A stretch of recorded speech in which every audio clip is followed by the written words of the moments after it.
Sorry, ma'am, I'm not saying that you're running. Don't put words into my mouth.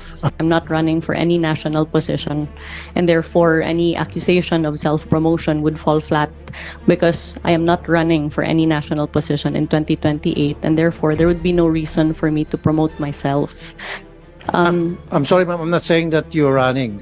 Don't put words into my mouth. I'm not saying that. What I'm saying is, yung po nakakalata yung mga tao na parang pinopromote yung sarili mo for whatever reason. Now, also, ma'am, compared to other countries like Vietnam, Korea, Malaysia, Japan, hindi niyo po nakikita yung mukha ng mga secretaries ng Department of Tourism nila doon eh.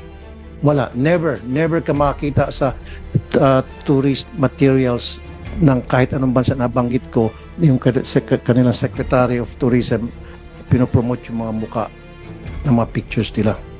That's what the Yes. people that came to me. Perhaps if it is the pleasure of the Yeah. senator that I no longer visit our destinations or that there be no coverage of the same, we can take that into serious consideration. But as far as I'm, Of my course, ma'am, understanding, of course, ma'am, you can Yes. visit. Why not?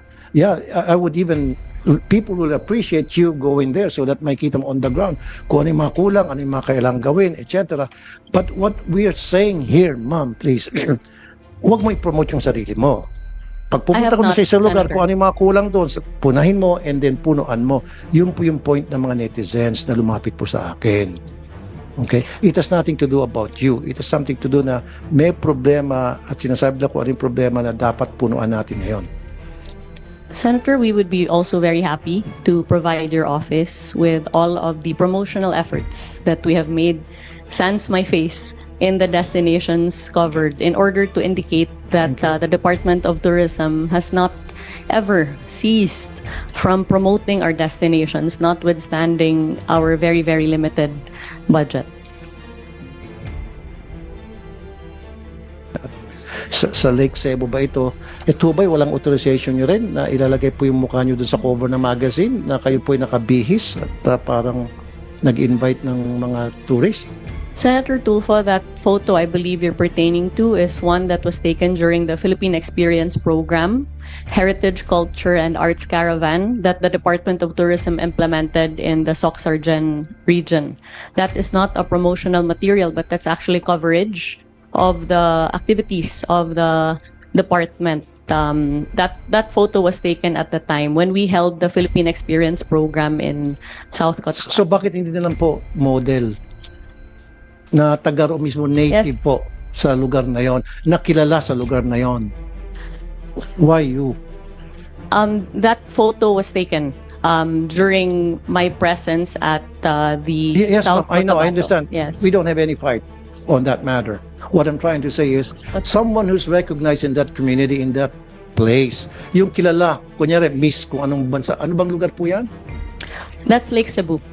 Cebu. Oh, how about Lake Cebu. Yes. Lake Cebu in Cebu? In South And Cotabato. so, how about Miss Cotabato instead of you? Nakilala sa lugar na yan. Senator So, Tulfo, let me clarify No, that. no, ma'am, let me finish Yes. first. Mm. Kanina hindi kita in-interrupt. So bakit hindi na lang po yung isang native na kilala ng mga tao na kapag nakita nila, agad-agad maintindihan nila bakit siya nandyan as opposed to ikaw. Isa pa po. Ma'am, these are the things that I'm trying to voice out today. Nothing personal, nothing about you. These are the complaints that my office received, my action center received. They came to me and they talked to me and they told me everything I'm telling you now. Isa pa dito, meron sa isang, ano ba to? Pinakita sa amin na puro nakalagay frasco sa isang, sa Ninolan, Cebu. So, doon sa mga, yung sa mga tabi-tabi na may mga eateries, mga karinderya. So merong kahabaan, puro karinderya sa, I think sa highway ba ito? So sa taas, sana inilagay nyo po doon yung mga lugar na pwedeng pasyalan. I'm sure na dadaan dito yung mga without you telling them. Baka merong gustong sumipsip sa inyo at nilagay yung name nyo. So siguro po pwedeng sabihin yung mga tao nyo next time, wag puro ako. Dapat yung mga lugar na talagang bebenta sa mga tourist. Is that good enough?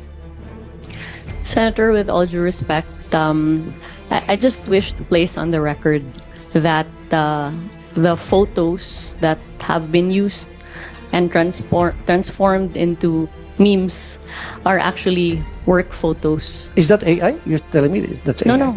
Okay. This is a work photo. I was in Lake Cebu in South Cotabato promoting the Philippine Experience Program. The interpretation or misinterpretation of that, of course, is up to public consumption. But we have all the documentation to prove that my presence there was a legitimate one, and it was to help the destination as far as crafting of tourism packages, tourism circuits, building up of attention for the destination in conjunction with our tourism stakeholders. I'm not saying, Mom, that you're not present. Your presence there is not legit. Okay?